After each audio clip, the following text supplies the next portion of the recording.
back to Fridays with the Founder.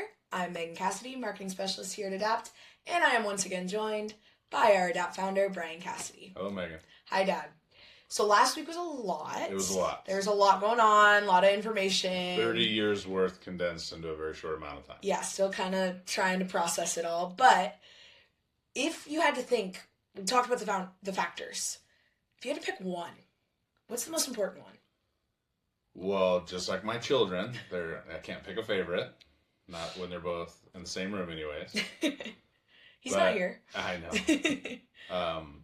But they're all really important. If one of them's compromised, the whole system's compromised. But if you don't have one of them, nothing else can work. And that's range of motion. So if you want to break down a single factor today, it's range of motion. The ability for the joint to move through its intended purpose. Because then strength, endurance, everything else follows suit. Like, none of those things matter if you don't have range. Because if you have strength without range, bad things are going to happen. Mm-hmm. Because now the force will grab, and I'm not talking about the new Star Wars movie, but Mary, our physical therapist, will be very happy that I mentioned it. that force could now be directed the wrong way. Because with range of motion means that our body weight and the force of the gravity is distributed equally. When I go to move a joint, that force throughout the bone structure, without the connective tissue, tendons, everything's distributed evenly. But range of motion is so important, and you have to establish it. And it's the easiest thing to lose. Okay. So, range of motion, flexibility. Where do they intersect? Are they the same? Is it completely different? And who cares about flexibility? Where are we at on that? Flexibility is very different than range of motion. Some people are inherently flexible. Hypermobile.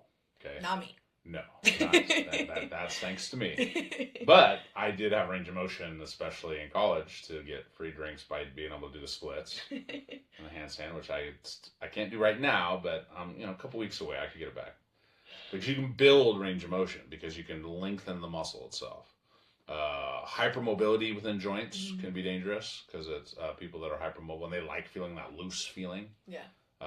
There's a sweet spot in between, but if you don't move a muscle, if you hold your arm in this position, and I use this as a joke all the time, that if I put my arm in a cast, a perfectly healthy arm, what would happen if I didn't move it? Well, the first thing to do, the muscles would atrophy. I'd get weaker first, and then I would lose the ability to range of motion. It would tighten and shorten, and then I took the cast off, and I'd say, move your arm.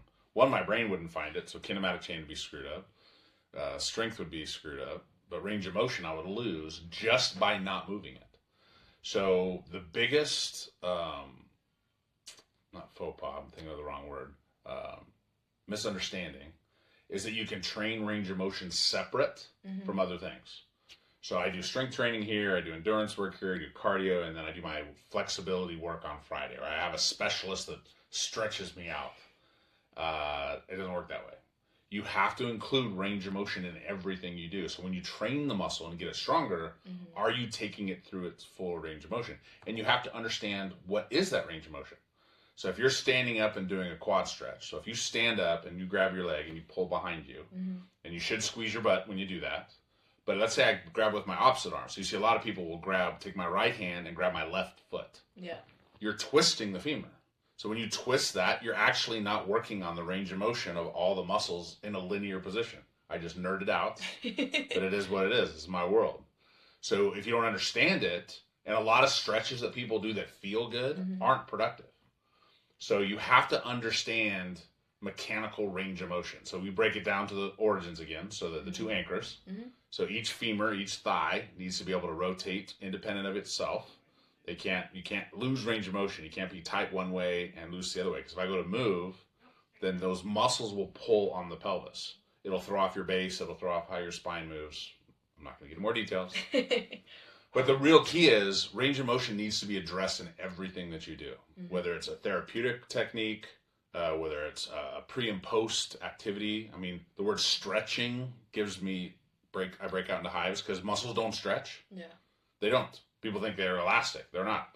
So my little smoky fingers here, when I go into this, these are muscles contracted. These are muscles elongated, right? Does the length of my fingers change?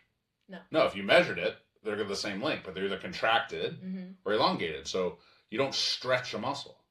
So the key is, can all the muscles fully elongate and relax, or do they stay tight?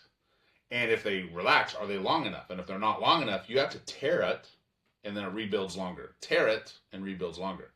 So range of motion is probably one of the most technical aspects on how to build just pure range of motion when someone doesn't have it. It's easy to gain range of motion after you've been sitting. So think about sitting in a car for 4 hours. When you first walk, you've lost range of motion. Maybe 4 steps, maybe 10 steps, maybe us old people 20 steps, and we'll get the range back as blood flow and those muscles start working with each other. But so there's different types of range of motion. So you're like, holy crap. It's like, how am I supposed to know all these aspects? Well, that's what this building is based on, understanding how to achieve sufficient range of motion for you and to be able to test what range of motion don't you have. Yeah. Why is your lower back hurt when you're standing? Well, if your lower back's hurting when you're standing, that means you're not standing on your pelvis. You're not standing on your bones. That means that you either tighten your hip flexors or hamstrings or lower back to where you're at an angle so that the muscles have to hold your body up. Because you shouldn't be tired standing. You should just be standing on your bones. Inanimate object. Gravity should just be holding you up. Nothing should get tired when you stand, no matter how cushy those damn shoes are. And we're back. And we're back to those damn shoes. But you have to understand how the body moves to do that. So the moral of the story is, don't separate range of motion or flexibility from your training. Because even if you're doing something in a gym and you're sitting in a machine, it's like, are you taking their joints through a full range of motion? Is your favorite activity, if it's cycling, how many joints are you not moving? So you have to move your joints through its intended range of motion on a regular basis. You have to include it in your training. You have to include it in your pre-post. It's not about stretching. We can get into more detail on that later as well, because technique-wise about, foam rolling and a lot of fad things, using bands. Yeah. Bottom line is, are you taking your joints and each hip through its full range of motion? Are you taking your shoulder blades and shoulders through its full range of motion? In everything that you do, that's how you maintain and increase that factor and not lose anything. Because when you do lose that, that will make you more vulnerable than any of the other factors. If you lose range of motion, or you don't have sufficient range of motion in a move, when you go to move, it's going to overstress something else in the body. And that's the number one cause of non-contact related injuries, is lack of range of motion. So I should go stretch, is what I'm hearing. You better not stretch. This isn't fitness. This is training. You need to go move your ass so that all the joints move in the intended range of motion sufficiently. Thank you very much, Megan. Okay. All right. Well, thank you very much for that. And next week we'll go in a little bit more on what strength is and how we use it in our training to properly have integrity. Thank you for watching, and I hope you have a great rest of your week. Bye-bye.